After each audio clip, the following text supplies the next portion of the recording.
Today is going to be another case study where I'm going to go through what we did for an acupuncturist in Kelowna and the impact that had, and then also the impact that had when she discontinued working with us, which as a disclosure had to do with finances on her end, but just the impact that that had on her website traffic and everything like that to give you a full picture. So that's what we're going to talk about in today's episode. So this client came to us and they were with us for about a year during COVID. And we did a lot of things. We did Google ads, we did some Facebook ads, we did SEO, we optimized her website, and we did a lot of different things. Unfortunately, when we started with her, she didn't have Google Analytics set up. So we don't have any data to really show us the impact that we've made year over year. That can be, and I just reiterate, I always like to look at year over year to rule out seasonality. So looking at her analytics, in April of 2021, we ran a really strong Facebook campaign to a blog that was specific about liver toxicity, and then using Chinese herbal medicine and acupuncture to essentially detoxify, and it was insanely popular. She got a huge amount of inquiries about it.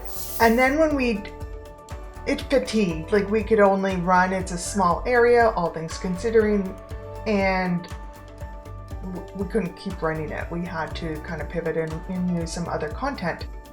And so that's why things started to pop down. And then we started working on some of her SEO efforts, and which is kind of what you can see the popping up and down here. There are various reasons of why things go down. It's hard to say whether there was seasonality. There was also the code on her website was out of date and it was having a negative impact on her SEO. So we launched not a new design, but we rebuilt it on Elementor and Hello Theme, which you can see was going down here. And then by February, she had discontinued services because of financials. I shouldn't really say financials. Part of it was her and her business partner were just booked out and they couldn't hire anybody else. And so they didn't see the point in continue paying for marketing, which I understand, when there was no one to take the new patients. So she discontinued here, and then it's kind of flatlined. Paid search, I don't like to really dive into the details of the analytics because it's variable depending on what we're doing in the ad platform. You know, you can't really compare. There's too many variables. We didn't start doing SEO right away. I want to say we started doing SEO around here where the annotations are. And we got some movement, and then right around here is when she discontinued. And you can see it drops off and picks up a little bit. So month over month, so she was with us last year, she wasn't now. You can see her organic traffic has dropped. And the goals, which in this case are people calling or clicking to Jane app to book an appointment, those are down as well. So the moral of the story is, one, we can create an impact. But then on the downfall too is when you discontinue, I don't care who you're working with. It's not the business I'm in. But I do have your best interest at heart, and you should be still doing some sort of marketing. It doesn't have to be paid advertising, but you should be doing some sort of marketing to make sure that you're still getting found, still getting ranked. And talk to your marketing agency, because I know with us, there are various ways we can lower our fees, but still have an impact. It might be slower, is usually what it is. You know, the difference between $500 a month and $1,500 a month in SEO is speed. It's not it's how many man hours we're putting towards it. It's so we can slow things down and just put less man hours, but still keep on top of things. So hopefully that gives you some context of why, especially if you ever talk to me, I always recommend just keep doing it, even if it's just have somebody do it, someone you trust. It's really easy to tank SEO. You don't want to pay for someone to set up Facebook ads? It's fine.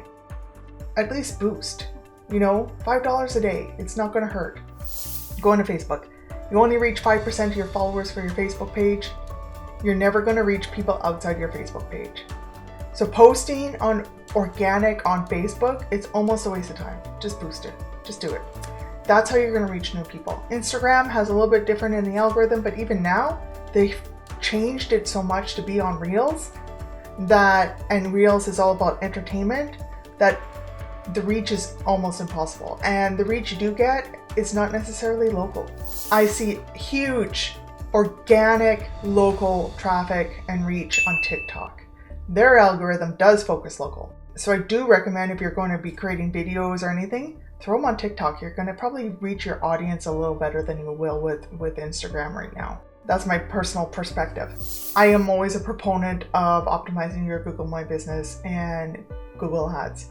Those are all the things to consider. Then of course you need an optimized website. So some of the things we did on our website, we created the button up top, we added the Google Star. This is actually pulling from her Google My Business, this little pop-up. We cleaned it up, we made it load faster, we made little things like telephone should always be clickable, book an appointment goes to Jane app, things like that. So those are the kinds of things that we did to optimize the website to improve conversion rates. And then of course we set up tracking. If you have any questions yourself, leave them in the comments below, and we do check them and we will reply as soon as we can. Thanks.